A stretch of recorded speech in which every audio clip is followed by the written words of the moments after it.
Just briefly want to tell you about SALT so that you have a perspective of what this program is and what it offers to congregations where you may be. The program is designed to help congregations in areas of leadership development, whether that involves specifically working with elders or working with a congregation and developing a program for training the next generation. But I encourage you to go to the website. You can see the website address here on the screen, www.salt.sunset.bible. When you go there, you're going to find all kinds of resources that are available to you. The most prevalent of which, I think, is the SALT lessons. When you go to that link on the website, you'll find that there are about 91 various lessons that are designed for a Bible class format. You can download those and use those for teaching ongoing courses in areas of leadership development. And so please take advantage of that. The other areas that you will see on there really describe what SALT is all about and what we offer to congregations. I tend to travel quite a bit. I work with congregations in conducting workshops, whether it's creating vision or strategic planning, character development. There are a number of different areas. But again, what we offer to you comes to the congregation at no cost to them. We're trying to make this a resource that is a blessing to the church. And so if there is any time or any way that we can be of help to you, then we ask that you would contact us. My email address is on the website. Feel free to send me an email. I'll be glad to respond and help out in any way that we can. So thank you for that. I want to spend some time focused on what today is all about and talking about being a passionate leader. A journey for me began about 2001. And I had a good friend of mine who was a raw foodist. Now, I'm not going to get into all the questions that I get asked every time I mention that. People wanting me to ask, did he eat raw meat? Where do you get your protein? Did you drink milk? I mean, just all kinds of questions. And raw foodists only eat fruits, nuts, and vegetables. Not processed, just fruits, nuts, and vegetables. And so I thought, it'd be kind of interesting to try that for a while. And so I did some research into it, and I came across this website that talked about enzymes. And what I learned is all food has enzymes. The enzymes are there for the purpose of helping our bodies digest and process the nutrients of the food that we eat. And as I began to look into it further, I began to realize that enzymes are nature's activists. They're what really bring about and produce life from the food that we're eating. And the more we eat those life-giving resources, the more that it gives our bodies life. So I began to think, okay, what is it when it comes to leadership that is the activists for the leader? And it's passion. Leaders need passion. They need to be passionate about who they are, what they do. So I want to start by asking some questions, and I'd like for you to consider a few questions. Just briefly, the first is, what do you want to accomplish? What do you want to achieve with your life? Because when you think about this question in and of itself, it really describes your desire. What do you want to achieve? What do you want to accomplish with your life? And again, it describes your desire. The second question is simply this: why do you want to do that? Why do you want to achieve that in your life? Because now we're talking about your motive. It's not just about what you desire to achieve and what you want to achieve, but it's about why do you want to achieve that? What is your motive behind doing that? The third question that I want us to consider is, do you believe you can achieve it? Do you have the kind of faith in yourself and your abilities to know that what you want to achieve most in your life, and you understand why you want to achieve it, but you have the faith to know that you can achieve it? And then the last question is simply this: what are you passionate about most in your life and your work? Now, I'll just tell you up front, I love what I do. I love getting up in the mornings. I get up early in the mornings. I love what I do. I get excited about what I do. I've told my children their whole life, if you don't love what you're doing, then quit and do something else. Because life is too short to go to a job that you hate, that you're not passionate about. If you don't love what you are doing, then you need to find something else to do. Don't settle for anything less than what you want to achieve in life and why you want to achieve it, and have the kind of faith to believe that you can achieve it. But you need to realize what it is that drives you. What are you most passionate about? For me, it took me almost 50 years of life to really figure it out. Now, I've been studying leadership for about 25 years. And I've looked at a number of different areas over the years as to what leadership is and what leadership's all about. But I tell you, in the last 10 to 15 years, I began to realize that what I really want to do is help people develop to their greatest potential and to help them grow as leaders, to influence others to do the same, to help the church in this much needed area. We need leaders in the church who are passionate about what they do. So let me share with you a few thoughts that I have collected over the years. Darren Hardy is the founder of Success Magazine. He wrote a book a few years ago called The Entrepreneurial Roller Coaster: Why Now is a Good Time to Join the Ride. And in a section of this particular book, he talked about what he calls 4 passion switches. And I briefly want to talk about each of those, and then I'm going to align them with a particular individual in Scripture that I think characterizes all 4 of those passion switches and what that means for us today as leaders. The 4 passion switches begin with, first of all, being passionate about what we do. So if I were to ask you, how do you know if somebody is passionate about what they do? How would you describe that? When I ask that question, oftentimes the people respond by saying something like, well, they're excited about it. They're enthused about it. Isn't that what passion is? There's a level of excitement on the part of the individuals who's involved in what he's doing, and that enthusiasm becomes very contagious to others. Can you tell if someone is passionate about what they do? Now, what's interesting is that when you think about, for example, people in professional fields, maybe we're talking about athletes. Now's the height of football season. The playoffs in the NFL are going on. We just finished up a great college football season. All of those who are Georgia Bulldog fans are celebrating. Isn't that a great thing if you're a Georgia Bulldog fan? And then think about entertainers, whether we're talking musicians or actors or actresses. Wouldn't you look at them and say they're passionate about what they do?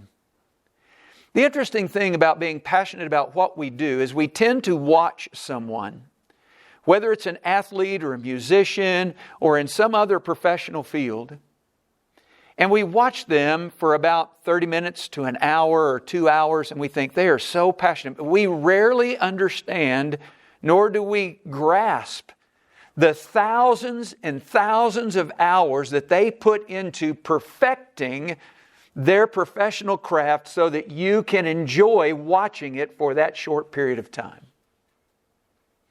See, being passionate about what we do isn't always fun.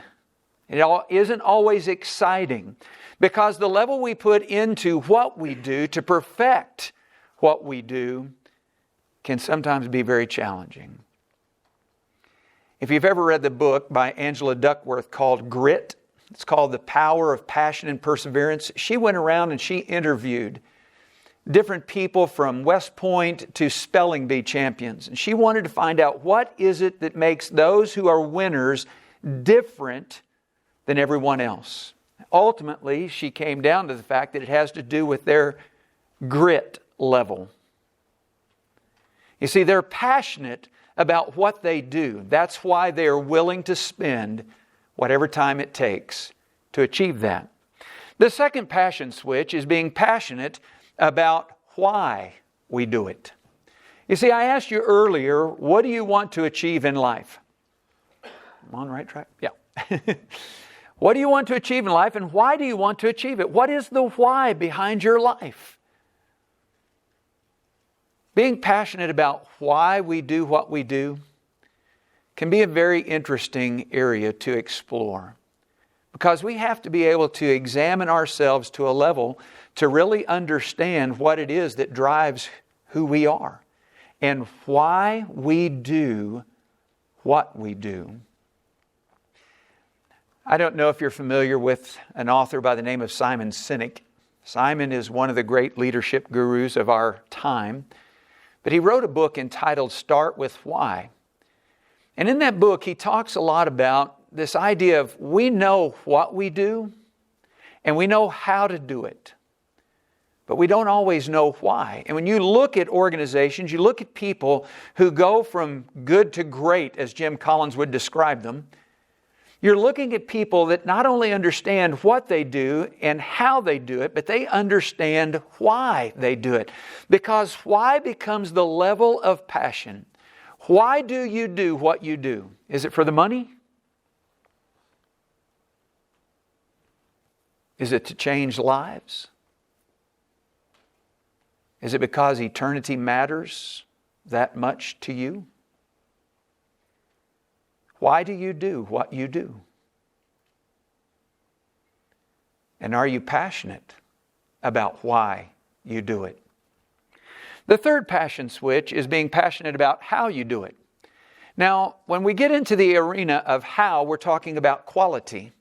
We're talking about going above and beyond just good enough to get by. And this is a challenging piece. I've traveled a lot of different places, and you can always tell whether you're in a restaurant and you have people who are waiting on you, or you're in a hotel and you talk about the way that they clean the room and the way they set the room up. Wherever it is you go, you can tell a difference in people who are doing their job for a paycheck or those who are doing it because they're passionate about how they do the job. You know, I've taught at a number of different schools. I've taught here at Sunset. I've taught at Bear Valley. I've taught a number of different classes. You can always tell a difference in students who are doing just enough to get the grade, and students who are willing to go above and beyond because they want to learn. I don't know why it is, but we have set up this system in our country to the point that kids strive for the grade and not to learn, because we've deemed success as associated with the grade. If you get an A, then you're successful, even if you didn't learn anything. Isn't it more important about what they learn rather than the grade they get? We need to emphasize learning, and that people learn. They need to be passionate about how they do what they do, because of what it's going to bring to their life and the benefit it's going to give them as a student. Even on our jobs, are you passionate about how you do your job, or are you doing as little as possible to get by and still get a paycheck? I can't answer that question for you. But when I think about passion, passion involves far more than just being passionate about what we do. It's being passionate about why we do it. And as a result, it's going to become passionate about how we do it. And then the fourth passion switch has to do with being passionate in regards to who we do it for. Passionate about who we do it for. Who do we do what we do for? Now, this particular question or this particular thought, as it is expressed in Hardy's book, has to do really with family, the organization. I mean, don't we do a lot of what we do for our families? I mean, isn't that who we're doing it for? We're trying to provide a roof over their head. We're trying to provide food on the table, to provide the extras that they need for whatever arena they're in. But as well, don't we do it for the organizations that we work for? Who do we do what we do for? So when we think about these four passion switches and the aspect of all of them, I'd like for us to turn to a biblical example. If you have your Bibles, want to open up to the text of 1 Corinthians chapter 9. We're going to find there in that text, really beginning about verse 14 and through the end of the chapter, we learn a lot about the Apostle Paul And from that text, I think it's very significant to realize that we're going to see in the life of Paul each one of these passion switches as it is highlighted in that particular text. Number one, he was passionate about what he did. I call it the compulsory rule, if you will, or the compulsory principle. Whoops, let me back up. There we go. When you look at the text in verses 14 and following, Paul even makes the particular statement, "Woe to me if I do not preach the gospel." He was passionate about what he did. And the reason is going to follow in the other passion switches. But make no mistake, he knew that that was all he could do. That's what he was driven to do. And he felt compelled to do that. Secondly, he was passionate about why he did it. And I refer to this as the so that principle. When I first started teaching and I was grading papers, it used to frustrate me that students would use the word that all the time. I had one student that wrote one sentence that had the word that 5 times in one sentence. I called him into the office. I said, "Just read this one sentence for me." And when he finished it, he just went, "Why do we use the word that?" And so one of the students that year did a sermon in chapel from 1 Corinthians 9. And he said, "This point is for me, for Bob." And over, he pointed out the number of times the Apostle Paul used the word that in that chapter. And as I began to think about passion, I began to see this so that principle really emphasized for us why Paul did what he did. Have you ever thought about it? Look at the text beginning there about verse 19. "Though I am free from all men, I've made myself a slave to all so that I might win the more. To the Jew, I became a Jew so that I might win the Jew.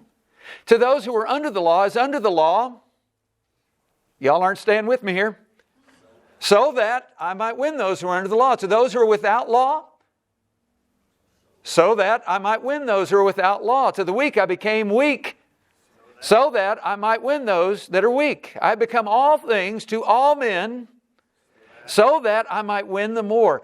You see the principle? Why did Paul do what he did? So that he might win souls for Christ. I don't know what you're passionate about in life and work. But I would like to think that what we do when it comes to our Christianity and our passion about it, that we understand why. The reason why we live this life is so that we might win. Now, ultimately, Paul concludes the chapter by talking about his reasoning for wanting to make sure that he was not disqualified. There was a reason why Paul did what he did. He obviously wanted to cross that finish line, but he also wanted to make sure that others did the same. He did it so that he might win souls for Christ. And this follows up with this third passion switch, if you will, and that is how he did it. I call it the second mile. Sometimes I call it, didn't even come up. I guess y'all would like to see it. There we go. The law of the second mile, sometimes I refer to it as the flexibility principle.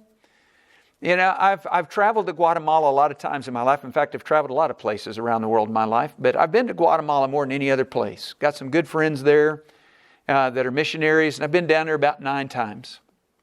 Every time we get off the plane, they get everybody gathered around. And the first thing that they tell us is that the 2 words that you need to remember when you're in Guatemala is be flexible. Because Guatemalans don't live on the same time that we do. And I'm not talking about an hour earlier or an hour later. They just don't do things until everybody's there. They're event-oriented people, not time-oriented people. We're more time-oriented, and it frustrates me that we're that way sometimes. But what's even more frustrating is we're trying to get other people in the world to be that way when that's not their life. They're event-oriented people. They're going to wait till everybody gets there, and then they're going to begin. That may be an hour later than you had originally scheduled. But the one thing about how Paul did what he did was based upon this going the extra mile. He was flexible. And this text really highlights that, as we've already pointed out. He was free from all men. Why would he make himself a slave to all so that he might win them? And notice how flexible he was. To the Jew, I became like a Jew. To those who are under the law, as under the law, though not being under the law myself, but under the law of Christ, so that he might win those who are under the law.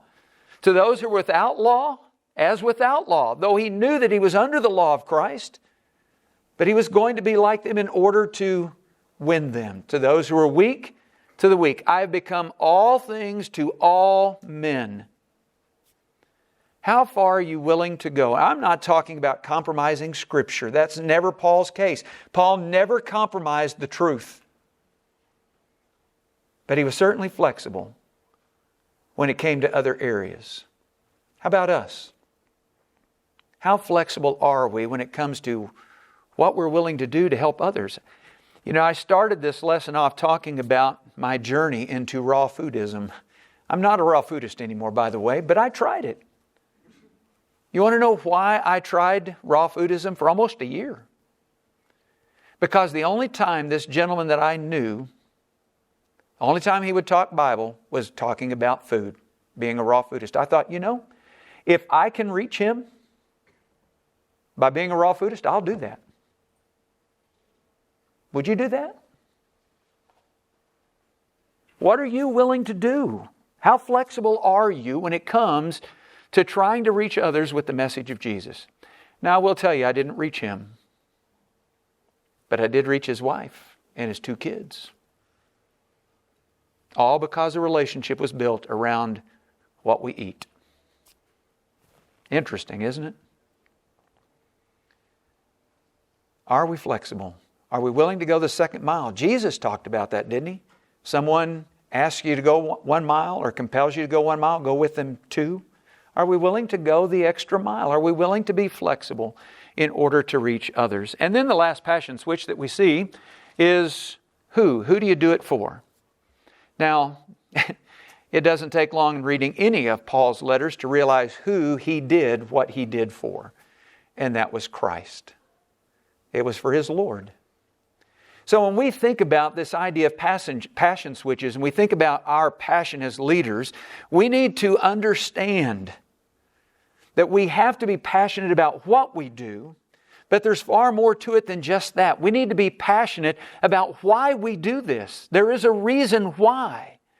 We need to be passionate about how we do it, but we also need to be passionate about who we're doing it for.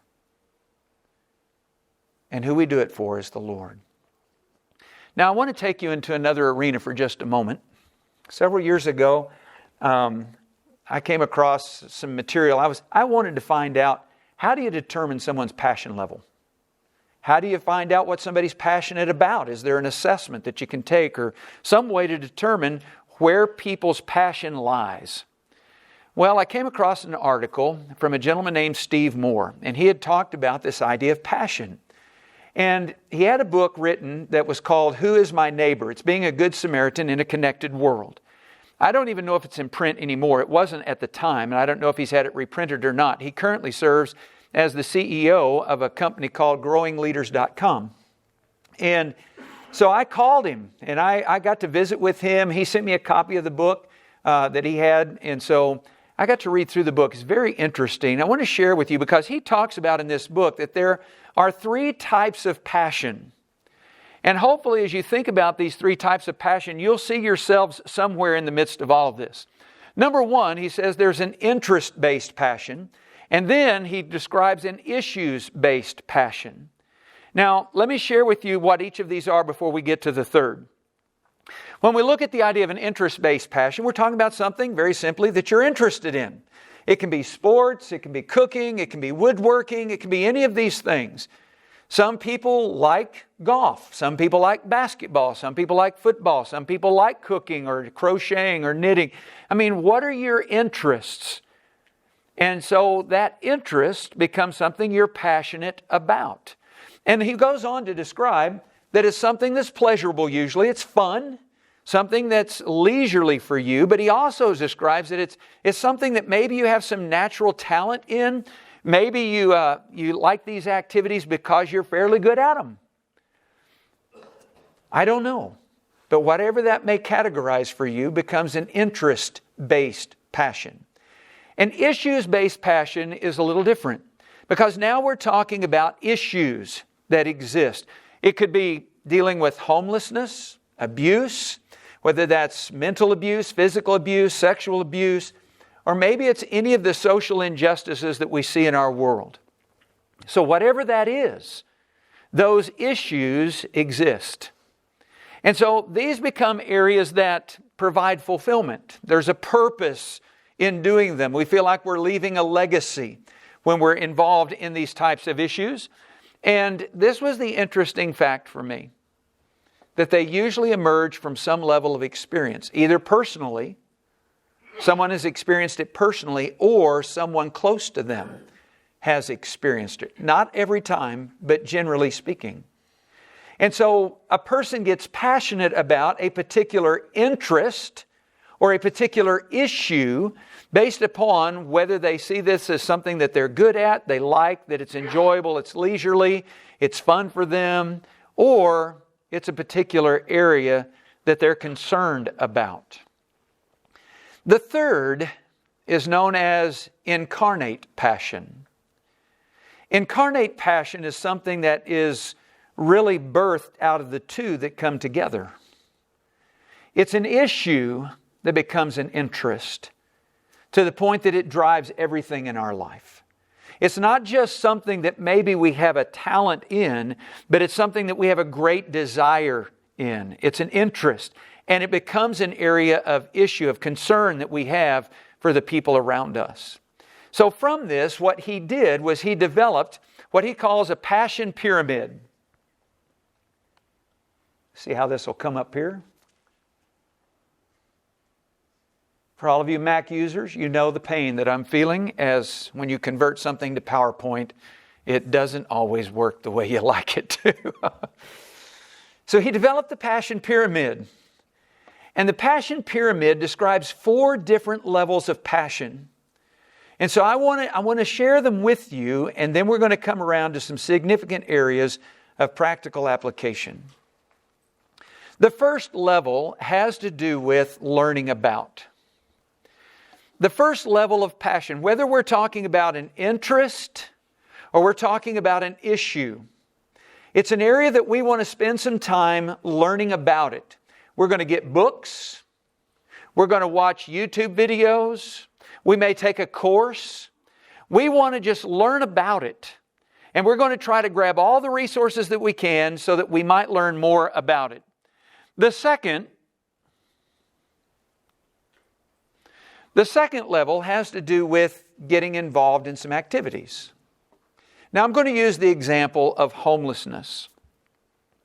So I've never been homeless, and so I want to try to find out what people experience who are doing that. So I'm going to learn. I'm going to read some material, and then I'm going to try to get involved in some activities. I want to experience it. Maybe what I'm going to do is I'm going to help out at a soup kitchen at Thanksgiving. I'm going to go down, I'm going to help serve those who are homeless. I want to sit down and have some conversations with them.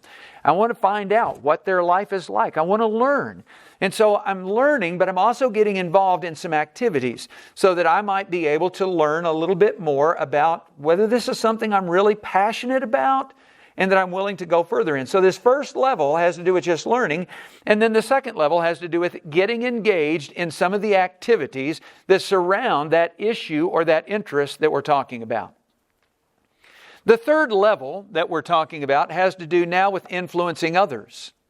So not only have I learned about it, and not only have I gotten involved in some of the activities that are a part of that, now I want you to do it.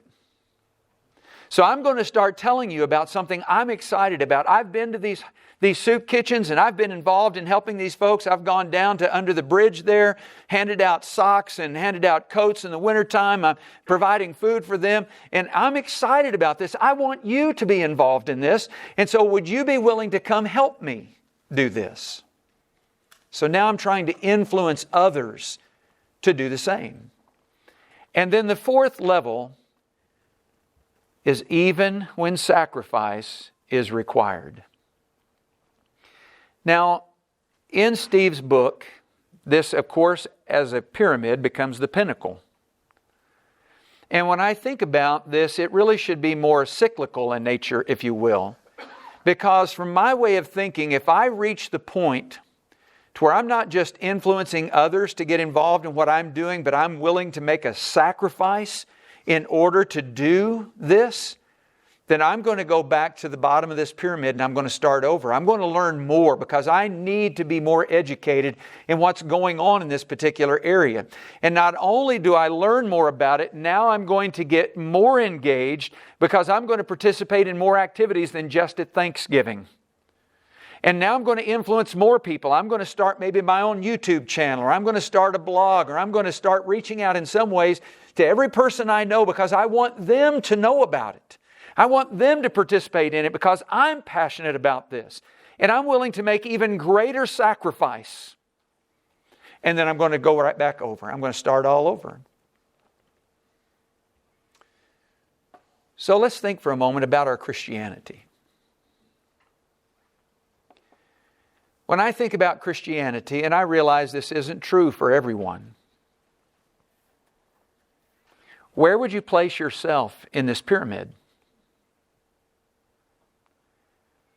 Far too many, and again, may not be true of you or any of you in this room, but for far too many, we seem to be nestled somewhere between level 2 and level 3.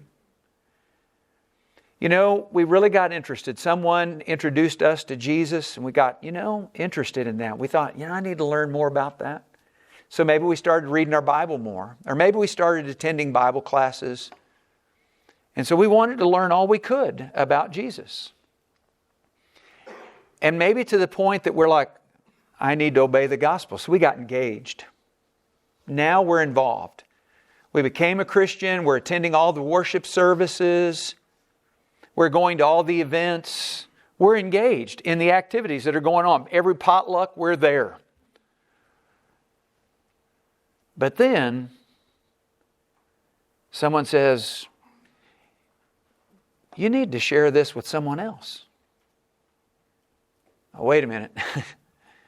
You want me to tell others about Jesus? Yeah, I want you to influence them. You see where I'm talking? Now we're kind of at that point somewhere between level 2 and level 3. If we ever do get involved in that experience of influencing others, might be surprised what happens. And we might find ourselves stepping up to that 4th level. The biggest challenge that we face when it comes to level 4 passion are 2 words. I can't. I can't go on a mission trip.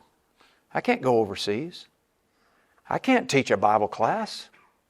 I can't lead a song. I can't talk to my neighbor about Jesus. We really need to eliminate that word from our vocabulary, you know it? Instead of I can't, we need to say I can. Maybe what I need to do is learn more, or maybe I need to get engaged more. But the only way we're going to step out of level 2 into a level 3 or a level 4 when it comes to our passion pyramid is by eliminating that word can't. Can you imagine where we would be today if the Apostle Paul had said, I can't do that? You see, Paul was a level 4 passion guy. Just read 2 Corinthians 11 sometime and think about all that he did and suffered just to accomplish what he wanted to do as stated in 1 Corinthians chapter 9. See, that's a passionate leader. We need more in the church who are passionate leaders. You know what's interesting about the word passion? We've talked about the idea of enthusiasm and excitement, and that's really, while that's our 21st century definition of the word, that's really not what that word means. The word comes to us from a Latin word that means to suffer.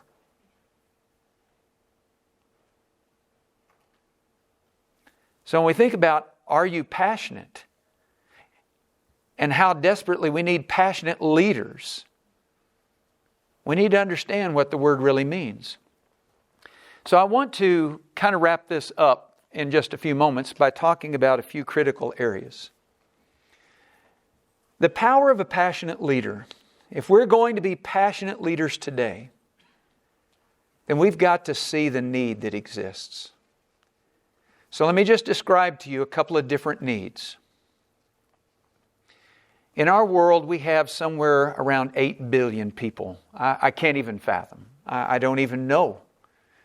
I mean, it felt like they were all in DFW yesterday, but 8 billion people in our world. That's just beyond my comprehension. According to the World Census Bureau, every second,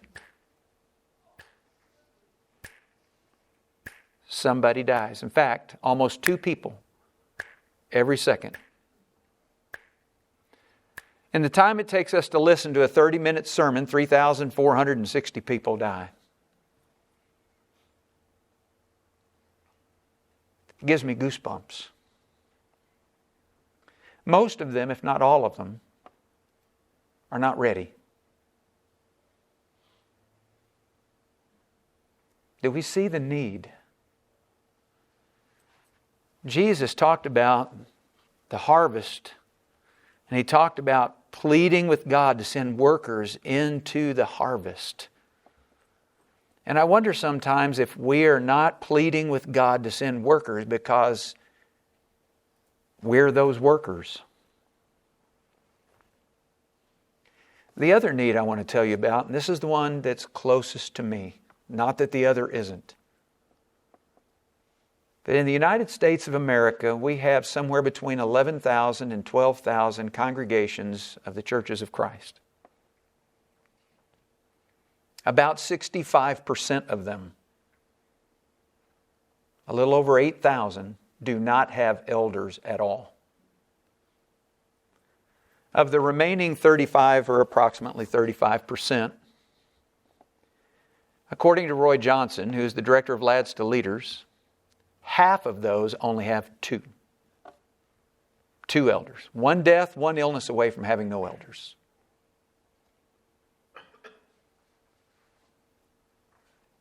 The saddest reality to me is the fact that of all of those congregations, and I don't know all of them, please don't misunderstand me, but of all those congregations, I only know of 1, maybe 2. Some folks have been telling me about other congregations, but maybe 2 that I'm familiar with that have any kind of plan in place for developing the next generation to lead. Do we see the need that exists today for leaders? Not only do we need to see the need, we need to know the value of the gift. Do you know the value of the gift that we offer?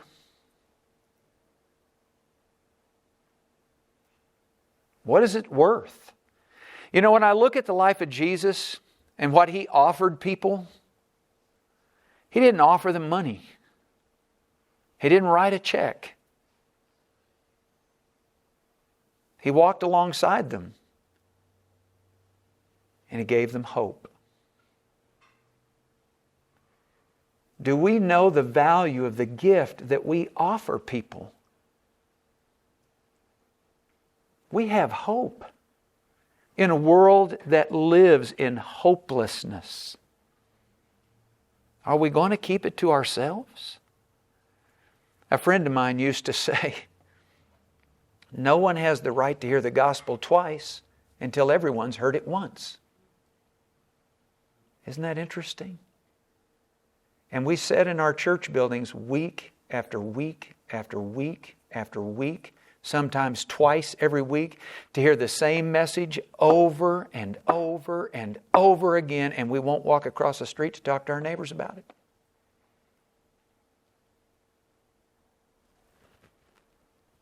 Do we know the value of the gift that we have to offer people?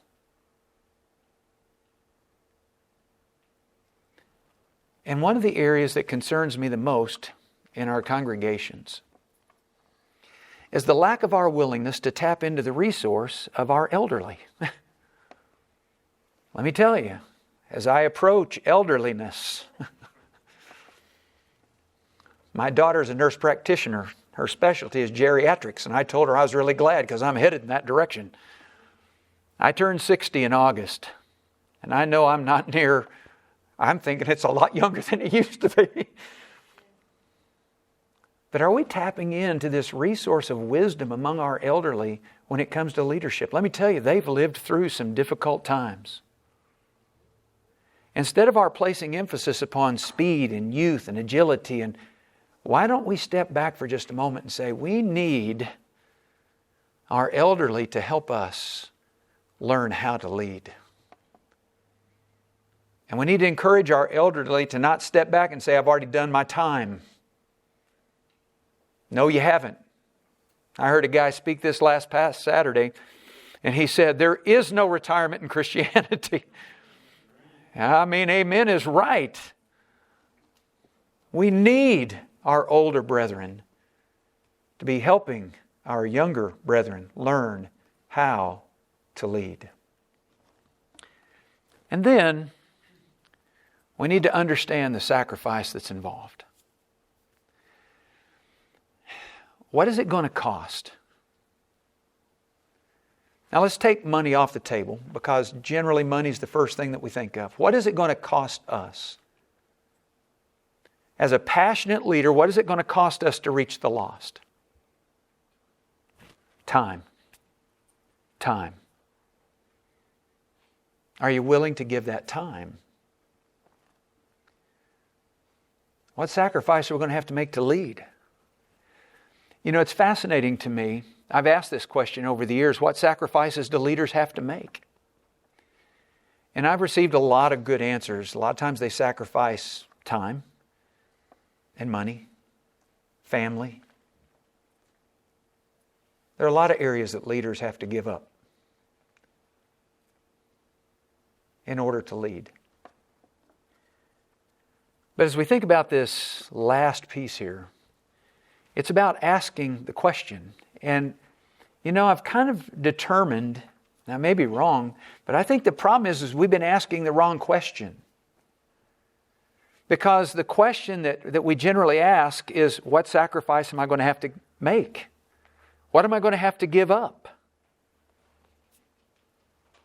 And that's not the right question. The question should be this: are you willing to make the sacrifice? Because when we ask it from the standpoint of what sacrifice, then we're implicating that there's a level I'm only going to go to. And it might do you well to sit down and write out a list. What are you willing to give up and what are you not willing to give up? I don't know what that list would consist of. But see, that's what happens when we ask the question, what sacrifice is going to be required of me? Then we're saying there's a level I'm going to go to and not beyond. But if we ask the other question, am I willing to make the sacrifice? Then the response is whatever it takes. You see, that's the answer. Whatever it takes. When we became a Christian, we made a commitment to Jesus to do whatever it takes to follow Him. He didn't say, follow me if. He just said, follow me. Deny yourself, take up your cross, and follow me. When I think about the power of a passionate leader, and the need that exists in the church today for leaders who are passionate. I love leaders who have enthusiasm and excitement because it is contagious. But let me tell you, the most contagious leader is the one who's willing to do whatever it takes to help others get to heaven. That's who we need to be following. Isn't that why we follow Jesus? He gave His life.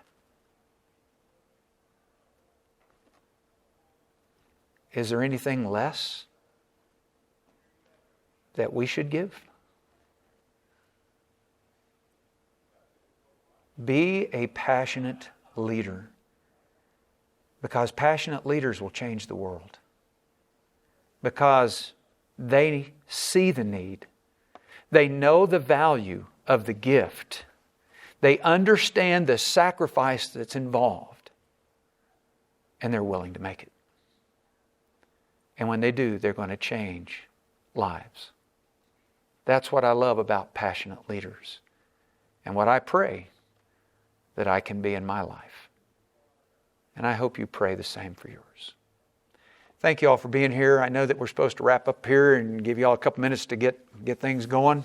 And so I'm assuming that clock's right back there. I looked up and I was like, whoa, I'm not nearly finished.